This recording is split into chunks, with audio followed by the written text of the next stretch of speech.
ವೀಕ್ಷಕರೇ, ಕಲ್ಪತರು ನ್ಯೂಸ್ಗೆ ಎಲ್ಲರಿಗೂ ಆತ್ಮೀಯವಾದ ಸ್ವಾಗತ. ತುಮಕೂರು ಮೇ 16 ಕೇಂದ್ರ ಸರ್ಕಾರದ ಬೇಜವಾಬ್ದಾರಿತನದಿಂದ ನೀಟ್ ಪ್ರಶ್ನೆ ಪತ್ರಿಕೆ ಸೋರಿಕೆಯಾಗಿದ್ದು ಲಕ್ಷಾಂತರ ವಿದ್ಯಾರ್ಥಿಗಳ ಭವಿಷ್ಯ ಸಂಕಷ್ಟಕ್ಕೆ ಸಿಲುಕಿದೆ ಎಂದು ಜಿಲ್ಲಾ ಕಾಂಗ್ರೆಸ್ ಮುಖಂಡ ಇಕ್ಬಾಲ್ ಅಹಮದ್ ಆರೋಪಿಸಿದ್ದಾರೆ. ನಗರದ ಜಿಲ್ಲಾ ಕಾಂಗ್ರೆಸ್ ಭವನದಲ್ಲಿ ಜಿಲ್ಲಾ ಕಾಂಗ್ರೆಸ್ ಸಮಿತಿ ವತಿಯಿಂದ ಆಯೋಜಿಸಿದ್ದ ಪತ್ರಿಕಾಗೋಷ್ಠಿಯಲ್ಲಿ ಮಾತನಾಡಿದ ಅವರು, ಕಳೆದ ಕೆಲವು ವರ್ಷಗಳಿಂದ ಎನ್ಟಿಎ ನಡೆಸುತ್ತಿರುವ ನೀಟ್ ಪರೀಕ್ಷೆಯಲ್ಲಿ ನಿರಂತರ ಗೊಂದಲಗಳು ಹಾಗೂ ಪ್ರಶ್ನೆ ಪತ್ರಿಕೆ ಸೋರಿಕೆ ಪ್ರಕರಣಗಳು ನಡೆಯುತ್ತಿವೆ ಎಂದು ಕಿಡಿಕಾರಿದರು. 2026ರ ನೀಟ್ ಪರೀಕ್ಷೆಗೆ ದೇಶದಾದ್ಯಂತ ಸುಮಾರು 23 ಲಕ್ಷಕ್ಕೂ ಹೆಚ್ಚು ವಿದ್ಯಾರ್ಥಿಗಳು ಹಾಜರಾಗಿದ್ದು, ಕರ್ನಾಟಕದಿಂದಲೇ 1.45 ಲಕ್ಷಕ್ಕೂ ಹೆಚ್ಚು ವಿದ್ಯಾರ್ಥಿಗಳು ಪರೀಕ್ಷೆ ಬರೆದಿದ್ದಾರೆ. 2024ರಲ್ಲಿಯೂ ಪ್ರಶ್ನೆ ಪತ್ರಿಕೆ ಸೋರಿಕೆ ಪ್ರಕರಣ ಸುಪ್ರೀಂ ಕೋರ್ಟ್ ಮೆಟ್ಟಲೇರಿತ್ತು. ಮರುಪರೀಕ್ಷೆ ನಡೆಸುವುದರಿಂದ ಸರ್ಕಾರಕ್ಕೆ ನೂರಾರು ಕೋಟಿ ರೂಪಾಯಿ ಹೆಚ್ಚುವರಿ ಹೊರೆ ಬೀಳಲಿದ್ದು, ತೆರಿಗೆದಾರರ ಹಣ ವ್ಯರ್ಥವಾಗುತ್ತಿದೆ ಎಂದು ಆರೋಪಿಸಿದರು. ಪರೀಕ್ಷಾ ಕೇಂದ್ರಗಳಿಗೆ ಹೋಗುವ ವಿದ್ಯಾರ್ಥಿಗಳ ಮೇಲೆ ಕಠಿಣ ನಿಯಮಗಳನ್ನು ಹೇರಲಾಗುತ್ತಿದೆ. ಮೊಬೈಲ್, ವಾಚ್, ಡಿಜಿಟಲ್ ಸಾಧನಗಳು ಸೇರಿದಂತೆ ಯಾವುದೇ ವಸ್ತುಗಳನ್ನು ತೆಗೆದುಕೊಂಡು ಹೋಗದಂತೆ ನಿರ್ಬಂಧ ವಿಧಿಸಲಾಗುತ್ತಿದೆ.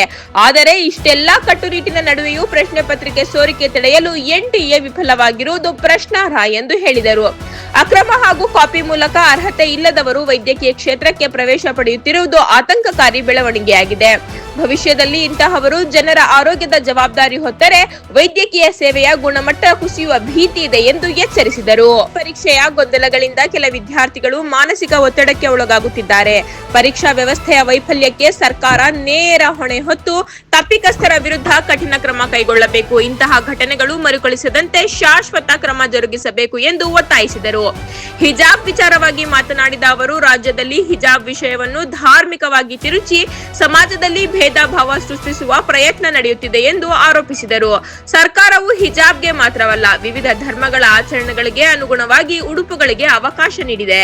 ಸಿಖ್ ವಿದ್ಯಾರ್ಥಿಗಳಿಗೆ ಟರ್ಬನ್, ಹಿಂದೂ ವಿದ್ಯಾರ್ಥಿಗಳಿಗೆ ಜನಿವಾರ ಹಾಗೂ ಶಿವದಾರ ಧರಿಸಲು ಅವಕಾಶ ಇರುವಂತೆ ಹಿಜಾಬ್ ಧರಿಸುವುದಕ್ಕೂ ಅವಕಾಶ ಕಲ್ಪಿಸಲಾಗಿದೆ ಎಂದು ಹೇಳಿದರು. ಈ ವಿಚಾರವನ್ನು ಒಂದು ಧರ್ಮಕ್ಕೆ ಸೀಮಿತಗೊಳಿಸಿ ಸೌಹಾರ್ದತೆ ಕೆಡಿಸುವ ಕೆಲಸ ಮಾಡಬಾರದು. ಕನ್ನಡ ನಾಡು ಸರ್ವ ಜನಾಂಗದ ಶಾಂತಿಯ ತೋಟವಾಗಿದ್ದು, ವಿದ್ಯಾರ್ಥಿಗಳ ಮನಸ್ಸಿನಲ್ಲಿ ಜಾತಿ ಧರ್ಮದ ಭೇದ ಭಾವ ಬಿತ್ತುವ ಕೆಲಸ ತಪ್ಪು ಎಂದು ಅಭಿಪ್ರಾಯ ವ್ಯಕ್ತಪಡಿಸಿದರು. ಗೋಷ್ಠಿಯಲ್ಲಿ ಕೆಪಿಸಿಸಿ ಪ್ರಧಾನ ಕಾರ್ಯದರ್ಶಿ ಹಾಗೂ ಮಾಜಿ ಜಿಲ್ಲಾ ಕಾಂಗ್ರೆಸ್ ಅಧ್ಯಕ್ಷ ರಾಮಕೃಷ್ಣ, ಹಿರಿಯ ನಾಯಕ ಎಚ್ಎಂ ರೇವಣ್ಣ, ಎಸ್ಸಿ ಘಟಕದ ಲಿಂಗರಾಜು, ಮಾಜಿ ಬ್ಲಾಕ್ ಕಾಂಗ್ರೆಸ್ ಅಧ್ಯಕ್ಷ ಮಂಜುನಾಥ್, ಮಾಜಿ ಜಿಲ್ಲಾ ಯುವ ಕಾಂಗ್ರೆಸ್ ಅಧ್ಯಕ್ಷ ಗುರುನಾಥ್, ಎಸ್ಟಿ ಘಟಕದ ಕುಮಾರ್ ಹಾಗೂ ಅಲ್ಪಸಂಖ್ಯಾತರ ವಿಭಾಗದ ಇರ್ಫಾನ್ ಉಪಸ್ಥಿತರಿದ್ದರು. ವರದಿ ಉದಯ್ ಕುಮಾರ್, ಕಲ್ಪತರು ನ್ಯೂಸ್, ತುಮಕೂರು. ರಾಜ್ಯ ಕಾಂಗ್ರೆಸ್ಸಿನ ಪ್ರಧಾನ ಕಾರ್ಯದರ್ಶಿಗಳು ರಾಮಕೃಷ್ಣ ಅವರೇ, ವೇದಿಕೆ ಮೇಲೆ ಇರ್ತಕ್ಕಂಥ ಎಲ್ಲ ಪಕ್ಷದ ಮುಖಂಡರು, ಈಗಾಗಲೇ ಮಾನ್ಯ ಪ್ರಚಾರ ಸಮಿತಿ ಅಧ್ಯಕ್ಷರು ಅನೇಕ ಆಗಿರ್ತಕ್ಕಂಥ ಗೊಂದಲದ ಬಗ್ಗೆ ಸವಿಸ್ತರವಾಗಿ ಪಡೆಯಿದ್ದಾರೆ. ನಾನು ಸ್ವಲ್ಪ ಹಿಂದಕ್ಕೆ ಹೋಗ್ತೇನೆ.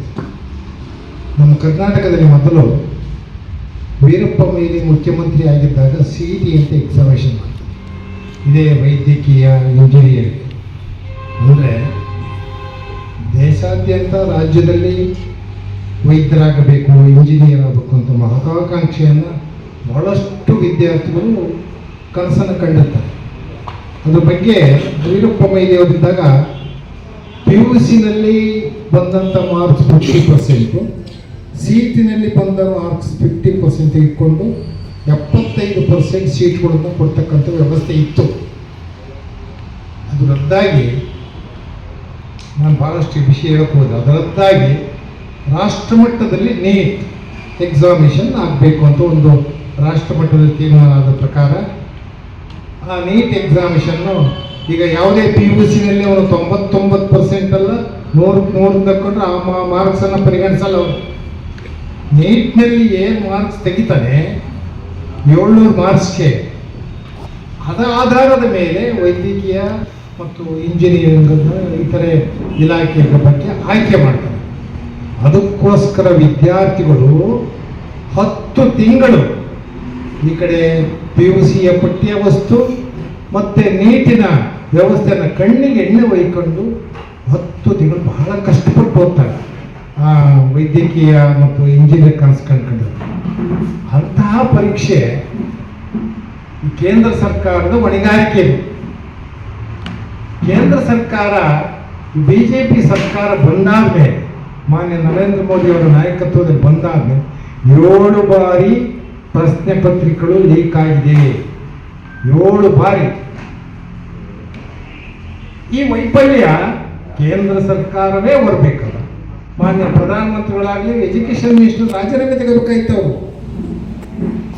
ಮಾತೆತ್ತಿರೆ ಯಾವ್ದಾನ ಅವರು ಎಲ್ಲೇ ಭಾಷಣ ಮಾಡ್ಬೇಕಾದ್ರೂ ಇಂಥದ್ದು ಯಾವ ದೇಶದ ಮಾಡಲ್ಲ, ನಾವು ದೇಶಭಕ್ತರು ಅಂತ ಹೇಳ್ಕೊಂಡು ಕಾಂಗ್ರೆಸ್ ಅನ್ನು ಟೀಕೆ ಮಾಡೋದು, ನೆಹರು ಫ್ಯಾಮಿಲಿ ಟೀಕೆ ಮಾಡೋದು ಬಿಟ್ಟರೆ ಇನ್ಯಾವುದೇ ವಿಧವಾದ ಅವರ ಕಾಳಜಿ ಇಲ್ಲ ಅಂತಕ್ಕಂಥದ್ರ ಬಗ್ಗೆ ನಾನು ಅಭಿಪ್ರಾಯ ಇರ್ತೇನೆ. ಕಾರಣ ಈ ನೀಟ್ ಹಗರಣ ಆಗಿದೆ. ಲಕ್ಷಾಂತರ ಮಕ್ಕಳಿಗೆ 23 ಲಕ್ಷ ಮಕ್ಕಳಿಗೆ ಅವ್ರು ಎಷ್ಟು ಕಷ್ಟಪಟ್ಟಿದ್ದಾರೆ. ಆ ಫೀಸ್ 400 ರೂಪಾಯಿ ವ್ಯವಸ್ಥೆ ಅಲ್ಲ, ಅದಕ್ಕೆ ಸರ್ಕಾರ ಕೋಟಿಗಟ್ಟಲೆ ಖರ್ಚು ಮಾಡಿದೆ.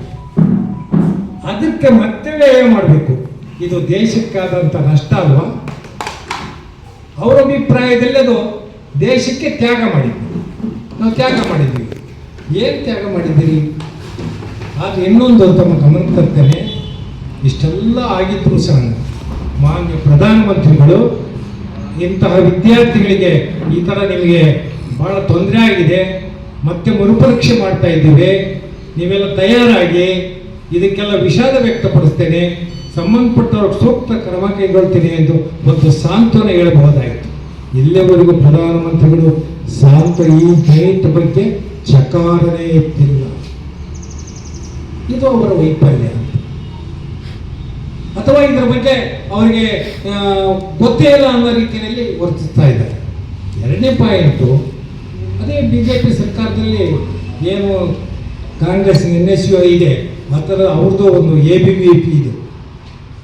ಅವ್ರು ಯಾವುದಾದ್ರು ಒಂದು ಸಣ್ಣ ಹಗರಣ ಆದರೆ ಬೀದಿಗೆ ರಂಪಾಟ ಮಾಡಿ ಕಾಲೇಜ್ ಹುಡುಗನೆಲ್ಲ ಬಿಡಿಸ್ಕೊಂಡು ಗಲಾಟೆ ಮಾಡ್ತಾರಲ್ಲ ABP ಅವರು. ಈ ಹಗರಣ ಆದಮೇಲೆ ಏನಾದರೂ ಬಾಯಿ ಬಿಡ್ತಿದ್ದಾರೆ ಅವರು, ಕೊಡಿಸದೇ ಬಿಡ್ತಾರೆ ABP. ಅದರ ಅರ್ಥ BJP ಅವರಿಗೆ ಬೇಕಾಗಿರತಕ್ಕಂಥದ್ದು ಒಂದು ಕೋಮುವಾದನ ಸೃಷ್ಟಿ ಮಾಡ್ತಕ್ಕಂಥದ್ದು ಅಥವಾ ದೇಶವನ್ನು ದಿಕ್ತಪ್ಪಿಸ್ತಕ್ಕಂಥ ರಾಜಕಾರಣ ಮಾಡ್ತಕ್ಕಂಥದ್ದು. ವಿನಃ ಈ ಪರೀಕ್ಷೆಯನ್ನು ನ್ಯಾಯಯುತವಾಗಿ ಮಾಡಬೇಕಂತ ಕಾಳಜಿ ಇಲ್ಲ ಅಂತಕ್ಕಂಥದ್ದು. ಅರ್ಥ ನನ್ನ ಅಭಿಪ್ರಾಯದಲ್ಲಿ ಈ ನೀಟ್ ಎಕ್ಸಾಮಿಷನನ್ನು ಮತ್ತೆ ಆಯಾ ರಾಜ್ಯ ಸರ್ಕಾರಕ್ಕೆ ಕೊಟ್ಟು ಮಾಡ್ತಕ್ಕಂಥ ವ್ಯವಸ್ಥೆ ಆಗಬೇಕು. ಮತ್ತು ಇದು ಏನಾಗಿದೆ ಅಂದರೆ ಈ ರಾಜ್ಯ ಸರ್ಕಾರದಲ್ಲಿ ಮಾಡ್ತಾ ಇರ್ತಕ್ಕಂಥ ವ್ಯವಸ್ಥೆಗೆ ಕೇಂದ್ರ ಸರ್ಕಾರ ಅದು ಸಹಕಾರ ನೀಡಬೇಕು. ಅದಕ್ಕೂ ಕೊಡ್ತಕ್ಕಂಥ ಅನುದಾನವನ್ನು ನಿಲ್ಲಿಸ್ತಕ್ಕಂಥ ವ್ಯವಸ್ಥೆ ಆಗಬಾರ್ದು. ಅದರಿಂದ ಮತ್ತು ಇನ್ನೊಂದು ನನ್ನ ಅಭಿಪ್ರಾಯದಲ್ಲಿ ಈ ಕೋಚಿಂಗ್ ಸೆಂಟರ್ಗಳಿದಾವಲ್ಲ, ಈ ನೀಟ್ ಎಕ್ಸಾಮಿಷನ್ ಅವು ಮೊದಲು ರದ್ದು ಮಾಡಬೇಕು. ನಾವು ಮಾನ್ಯ ಮುಖ್ಯಮಂತ್ರಿಗಳಲ್ಲಿ, ಪ್ರಧಾನಮಂತ್ರಿಗಳಲ್ಲಿ ವಿನಂತಿಸ್ಕೊಳ್ತೇವೆ, ಆ ಕೋಚಿಂಗ್ ಸೆಂಟರ್ ಮೊದಲು ಬ್ಯಾನ್ ಮಾಡಿದರೆ ಈ ಹಗರಣಗಳು ಆಗ್ತಕ್ಕಂಥದ್ದು ತಪ್ಪುತ್ತೆ ಅಂತಕ್ಕಂಥದ್ದ ನನ್ನ ಅಭಿಪ್ರಾಯ. ಈಗಾಗಲೇ ಮಾತಾಡಿದಂಥ ನಮ್ಮ ಪ್ರಚಾರ ಸಮಿತಿ ಅಧ್ಯಕ್ಷ ಬಿಗ್ಪಾಲ್ ಅವರು ಹಿರಿಯರಾದ ಕೆಂಪನನ್ನು ತಮಗೆ ತಿಳಿಸಿದ್ದಾರೆ. ನೀಟ್ ಎಕ್ಸಾಮು ಎಷ್ಟು ಅಕ್ರಮದಿಂದ ಕೂಡಿದೆ ಅನ್ನೋಕ್ಕೆ ಈ ಮೊನ್ನೆ ಪೇಪರ್ ಲೀಕ್ ಆಗಿರೋದಕ್ಕೆ ಸಾಕ್ಷಿ. ಕೂಡಲೇ ನಾನು ಆಗ್ರಹ ಪಡಿಸೋದು ಏನು, ಕೇಂದ್ರ ಶಿಕ್ಷಣ ಸಚಿವರನ್ನು ಕೂಡಲೇ ರಾಜೀನಾಮೆ ತಗೋಬೇಕು, ಇಲ್ಲಾಂದ್ರೆ ನರೇಂದ್ರ ಮೋದಿ ಅವರ ರಾಜೀನಾಮೆ ಕೊಡೋದು. ಇಷ್ಟೆಲ್ಲ ಅಕ್ರಮದಿಂದ ಕೂಡಿದ್ರು ಸಹ ಏನು ರಾಜ್ಯದ ಮತ್ತು ದೇಶದ MP ಗಳಿದ್ದಾರೆ, ಮುಖಂಡರುಗಳಿದ್ದಾರೆ, ಯಾರು ಅದ್ರ ಬಗ್ಗೆ ಚಕಾರ ಎತ್ತುತ್ತಾ ಇಲ್ಲ. ರಾಜ್ಯದಲ್ಲಿ ಯಾವ್ದಾರ ಒಂದು ಸಣ್ಣದಾಯಿತು ಅಂತಂದ್ರೆ ಏನು ರಾಜ್ಯದಲ್ಲಿ ಇರ್ತಕ್ಕಂಥ MP ಬಾಯಿ ಬಿಡ್ತಿರ್ತಾರೆ.